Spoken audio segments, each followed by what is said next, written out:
Welcome back, folks, to WrestleRant, where I give my in-depth analysis of all the pay-per-views that I watched on the WWE Network. Today I'll be talking about the 2003 installment of Insurrextion. So kicking off the show is Jazz versus Stratus for the Women's Championship.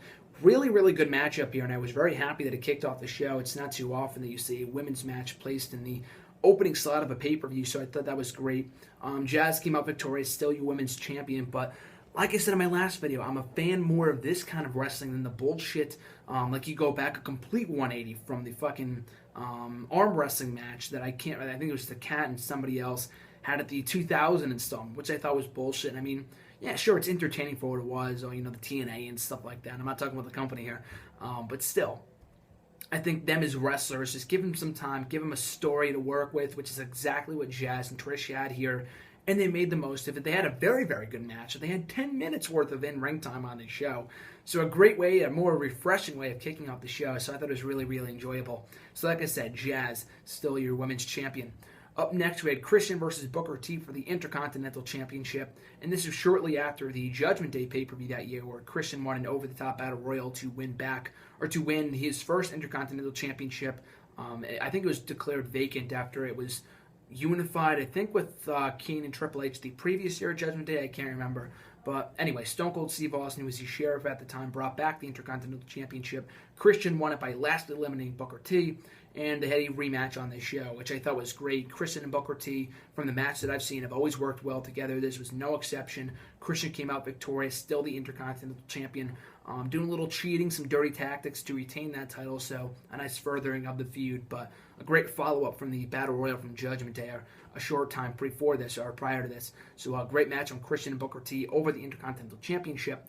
Third consecutive title match of the night, Rob Van Dam and Kane defending the World Tag Team titles against La Resistance, Sylvain Grenier and Rene Dupree. Really good matchup. Got about 9 minutes, not as long as the other two previous matches, not as long as the Divas match, or women's match, I guess I should say, which is surprising. But still, I mean, it was a fun tag team match. Obviously, it was building to the RVD and Kane split. I completely forgot they were a tag team, but it would be a short time later, I think only a couple weeks after this, that Kane took off his mask and went heel, and these two feuded going to SummerSlam. So a nice title defense from them. RVD and Kane, still your World Tag Team Champions on this show. Very nice showing from La Resistance. So very good tag team matchup there. Kind of our first throwaway matchup of the night, Goldust versus Rico. And this is one of Goldust's millions run with the company. One of his million runs with the company, I guess. And Rico, I mean, he was a funny character. I mean, the fucking guy was with Billy and Chuck, and I think this was after that. I think that was in 2002, and this was in 2003. So, yeah, the guy really wasn't doing much after the whole Billy and Chuck thing, and he was just kind of treading water. I think he was released this year. So, yeah, he had a random match with Goldust on the show. I mean, some sexual innuendo and all that kind of stuff. I mean, it was a fun matchup, and it got 10 minutes. Probably shouldn't have gone as long as it did, but I mean, it was fun for what it was. You can't really complain about a good old Goldust match, and especially with the dynamic between him and Rico, you can't really complain. It was fun for what it was. A throwaway match, but fun for what it was. Six-man tag team action. Up next, the Dudley Boyz, Bubba, Devon, and Spike, taking on the team of Rodney Mack, Teddy Long, Theodore Long, and Chris Nowinski. So this was more of a one-sided squash than anything. Again, went about 10 minutes, but it was so obvious he was coming out victorious here. It was just comical to see even Teddy Long in the ring wrestling this matchup, but I mean, it wasn't terrible, though. Like I said before, it was decent. Dudley Boyz got a good win out of it, so there's that. It wasn't the same standard of tag team matches set on these shows beforehand with, with Edge and Christian, the Hardy Boys, the Dudley Boys. This was not one of those same kind of matches, but for what it was, they really did enjoy it with the Dudley Boys going over victorious. Like I said before, pretty obvious, but still a good match nevertheless. And then we get to the main event, Triple H versus Kevin Nash for the World Heavyweight Championship in a street fight, no less.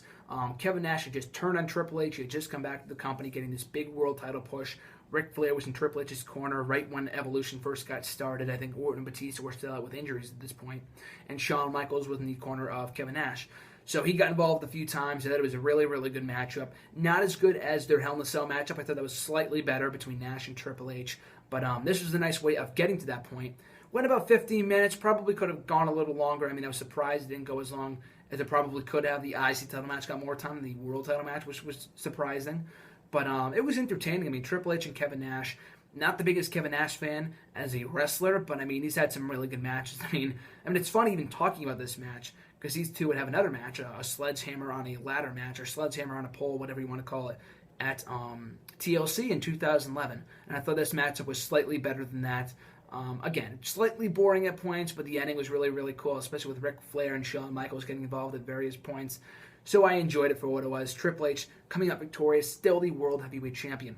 So, yeah, if you didn't really get the gist of it, every single champion retained their title on this show. So it was not the most newsworthy show, of course, but it was very, very entertaining. And of all the Insurrextion shows, I would probably say this one was the best one. Maybe it's because I was a fan more of the Ruthless Aggression era from 02 to 05 more than I was the Attitude era. I know a lot of people may not agree with that, but I was anyway. I like the wrestling aspect of it. And there was a lot of great matches on this show, and they all got good time, whether they deserved it or not. Every single match in the show got at least 9 minutes or more, which was great to see. Jazz and Trish had a really good matchup. Christian and Booker had a great matchup. Tag team title match was entertaining. And the main event was also very solid as well. If not, I mean, it could have used a few more minutes, but they would save their best out and their best chemistry for that Hell in a Cell match a short time after this at Bad Blood. So on the whole, very, very good pay-per-view. Really enjoyed watching it.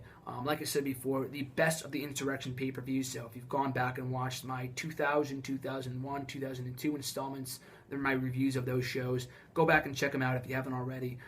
But absolutely, I would give 2 thumbs up to the show. Would say if there's, of any of the Insurrextion pay-per-views, if there's only one that you should go back and watch, it's definitely this one. And as I've said in past videos, all the Insurrextion pay-per-views are only 2 hours and 20 minutes, so they're not long whatsoever. So they're really not, like, you shouldn't feel like you're wasting your time. They're really shorter than, as compared to your typical WWE pay-per-view ranking at almost 3 hours. This is a little less than 2.5 hours, so definitely worth sitting through because I thought this was the best installment of them all.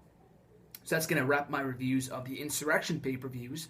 I'll be back in my next video talking about the New Year's Revolution pay-per-views in a more fitting way to close out the year than talking about the 05, 06, and 07 installments of that pay-per-view for my final 3 WrestleRant videos of 2014. So on the note, people, always enjoy you guys watching my videos. Always appreciate it. Make sure to like, comment, and subscribe. You can check me out on Facebook at Graham G. Matthews, on Twitter at WrestleRant. And make sure to have a great holiday season. I'll catch you guys in a few more days with my review of New Year's Revolution 2005. So on that note, guys, Graham G. Matthews, and I'll catch you guys in my next video.